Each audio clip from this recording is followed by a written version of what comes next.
Summary of Think and Grow Rich by Napoleon Hill. Introduction. There is a fundamental problem that separates those who achieve from those who merely dream. Most people wish for wealth, success, and achievement, but they are held back by indecision, doubt, and fear. They see riches as a product of luck or circumstance, a prize that is simply handed to a fortunate few. This mindset of wishing leads only to frustration, poverty, and failure. Napoleon Hill's central thesis, born from over 20 years of research into the lives of 500 of the most successful men of his time, including Andrew Carnegie, Henry Ford, and Thomas Edison, is that this entire premise is wrong. Riches are not the result of luck. They are the result of a specific philosophy and a set of practical, acquirable skills. Hill's revolutionary secret is this: thoughts are things. All achievement, all earned riches have their beginning in an idea, which is then transformed into reality through a burning desire, unwavering faith, and persistent action. This book is the definitive map for this transformation, and we will explore his findings through the course of this summary. Chapter 1. The first step to riches. Desire. The starting point of all achievement is not a wish. It is a burning, pulsating, all-consuming desire. Hill illustrates this with the story of Edwin C. Barnes. Barnes was a man who, by all logical measures, had no chance of success. He was poor. He had no influence. But he had one definite, burning desire. Not just to work for Thomas Edison, but to become his business associate. This desire was not a mere wish. It was a definite purpose. He showed up at Edison's office looking like an ordinary tramp, but Edison gave him a menial job because he saw in Barnes's eyes a man who was determined to get what he came for. Barnes did his low-level work, but he was waiting. His mind was set on his goal. His opportunity came years later with the Edison dictating machine. Edison's salesmen were not enthusiastic about it, but Barnes knew he could sell it. He saw his chance, and he seized it. He sold the machine so successfully that Edison gave him an exclusive contract to market it across the nation. Barnes thought himself into a partnership with Edison. He succeeded because he had a single burning desire, and he cut all ways of retreat. Hill provides 6 definite practical steps to transmute a desire into its financial equivalent. First, fix in your mind the exact amount of money you desire. It is not enough to say, "I want plenty of money." Be definite. Second, determine exactly what you intend to give in return for the money you desire. Third, establish a definite date by which you intend to possess this money. Fourth, create a definite plan for carrying out your desire and begin at once, whether you are ready or not. Fifth, write out a clear, concise statement of the amount, the time limit, and what you will give in return. Sixth, read this written statement aloud, twice daily, once at night before bed, and once upon rising. As you read, you must see, feel, and believe yourself already in possession of the money. Chapter 2. The second step to riches. Faith. This second step is the state of mind that makes your desire a reality. Faith is the antidote for failure. It is not a religious concept, but a psychological one. An absolute, unwavering belief in the attainment of your desire.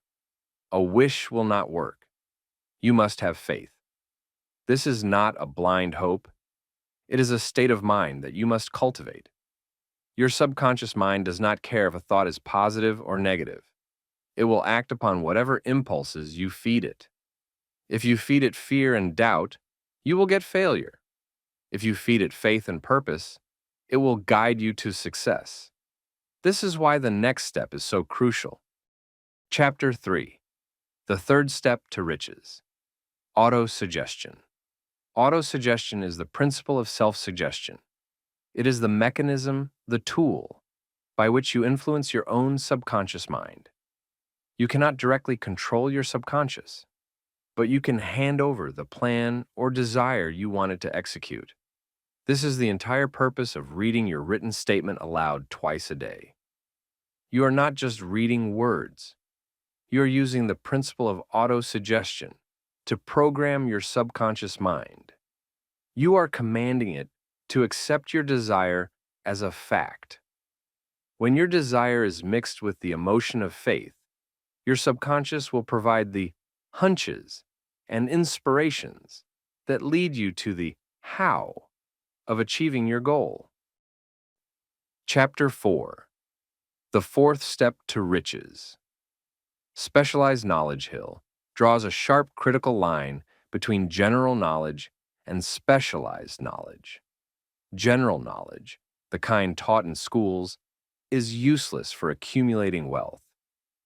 Riches require specialized knowledge of your specific field, product, or service. But Hill's key insight is this: you do not need to possess this knowledge in your own mind. Henry Ford had very little formal education. He was accused of being an ignorant pacifist during a libel suit. When a lawyer tried to trap him with questions, Ford pointed at the lawyer and said, "I have a row of electric push buttons on my desk, and by pushing the right button, I can summon to my aid men who can answer any question I care to ask." The lesson is that a truly educated person knows where to get specialized knowledge when they need it, and how to organize that knowledge into a definite plan.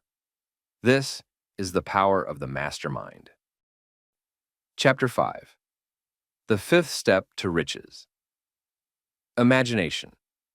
Imagination is the workshop of the mind where all plans are created. Without it, your desire cannot be formed into a plan. Hill divides it into two forms. First, synthetic imagination. This is the most common form. It does not create anything new. It simply rearranges old concepts, ideas, or plans into new combinations. Second, creative imagination. This is the sixth sense. It is the faculty that connects your finite mind with infinite intelligence. It is the source of all hunches and inspirations. It is the faculty that receives the new ideas that made men like Edison or Ford successful. You can only access this faculty when your conscious mind is stimulated by a burning desire. Chapter 6.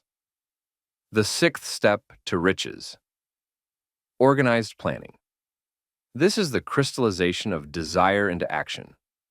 Your desire, combined with imagination, must be turned into a definite, organized plan. Hill states that no individual has enough knowledge or experience to create and execute a perfect plan alone. This is why you must form a mastermind alliance. A mastermind is a coordination of knowledge and effort, in a spirit of harmony between two or more people, for the attainment of a definite purpose. Andrew Carnegie attributed his entire fortune to the mastermind he had built. He surrounded himself with men who had the specialized knowledge he lacked. Your plan must be created with your mastermind group. Chapter 7. The Seventh Step to Riches. Decision. This chapter analyzes the number one cause of failure: procrastination. The mastery of procrastination is the essence of decision. Hill's analysis of over 500 millionaires revealed a stunning universal trait. Men who succeed reach decisions promptly and change them, if at all, very slowly. Men who fail reach decisions, if at all, very slowly, and change them frequently and quickly. The world has the habit of making room for the man whose words and actions show that he knows where he is going. The story of Henry Ford and the V8 engine is the ultimate example of decision. Ford made a decision to build an 8-cylinder engine block in one single piece. He had his engineers drop the plans. The engineers were unanimous. It was impossible to cast such a block. Ford did not care. He said, "Produce it anyway." They worked for a year. Nothing. They tried every conceivable plan. It was still impossible. Ford told them to stay on the job. And they did. And eventually, the secret was discovered. That is the power of a definite decision. Chapter 8. The Eighth Step to Riches. Persistence. Persistence is the sustained effort necessary to induce faith. It is the foundation of willpower. Desire and decision are useless without the persistence to see them through. The most powerful story in the book is 3 Feet from Gold. A man named R.U. Darby and his uncle were awash in gold fever. They found a vein of ore, staked a claim, and bought machinery. But after their first success, the vein disappeared. They had hit a fault line. They drilled on vainly. Finally, they gave up. They quit. They sold their machinery for a few $100s to a junk man and went home. The junk man, however, was smart. He hired a mining engineer who knew that veins often fault. The engineer's calculations showed the original vein would be found just 3 feet from where the Darbys had stopped drilling. The junk man took millions of dollars from that mine. Darby learned his lesson. He said he learned that failure cannot cope with persistence. He went on to become a titan in the insurance industry, always remembering that he stopped 3 feet from gold because he lacked persistence. Chapter 9. The Ninth Step to Riches. Power of the Mastermind. This is the driving force. Hill defines the mastermind as an invisible, intangible force, which is created when 2 or more minds blend in a spirit of perfect harmony. It is the third mind. When you coordinate your knowledge and effort with others, you're tapping into a greater pool of energy and experience. This is the source of power in organized planning. Chapter 10.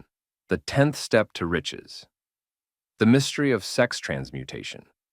Hill identifies the desire for sexual expression as the most powerful, urgent, and primal of all human emotions. It is a tremendous, creative force. Most people fail to understand this. They expend this force only through physical expression. But men who have achieved genius, Hill argues, have learned to transmute this energy. They redirect it from a purely physical channel into a creative one. They harness this powerful driving energy and use it to fuel their art, their business, or their profession. This transmutation, he states, is the true secret of creative genius. Chapter 11. The 11th Step to Riches. The Subconscious Mind.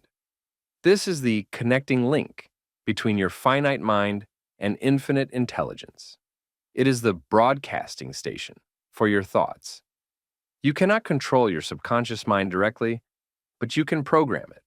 This is the culmination of all the previous steps. Your subconscious mind is a fertile garden. If you allow thoughts of fear, doubt, and poverty to fall into it, that is what you will grow.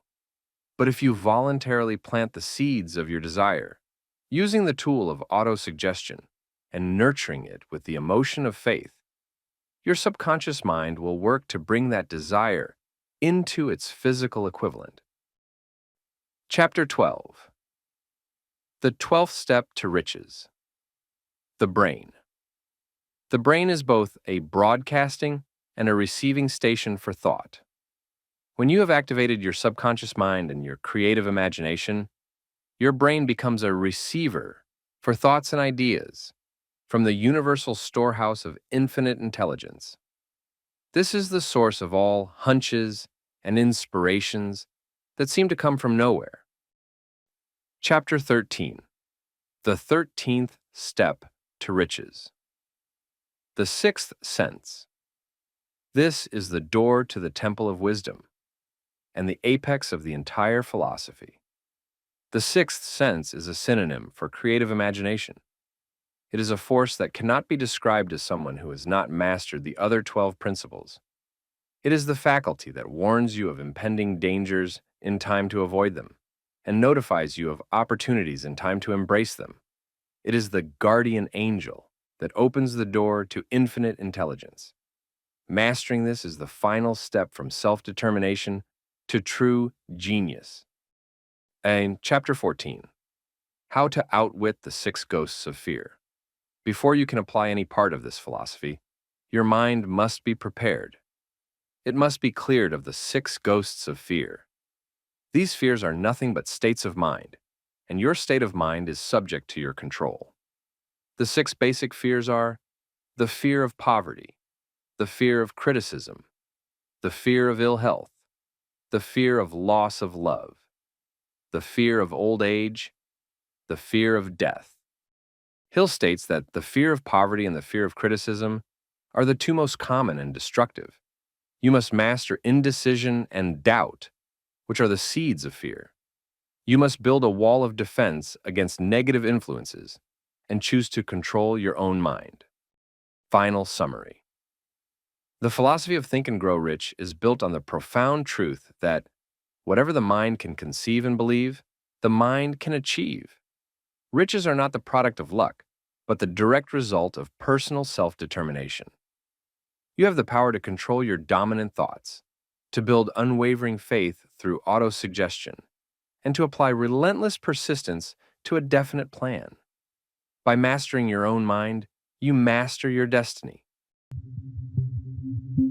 Thanks for listening. If you found this summary valuable, please like, subscribe, and comment with your thoughts. To support the channel, all links are in the description.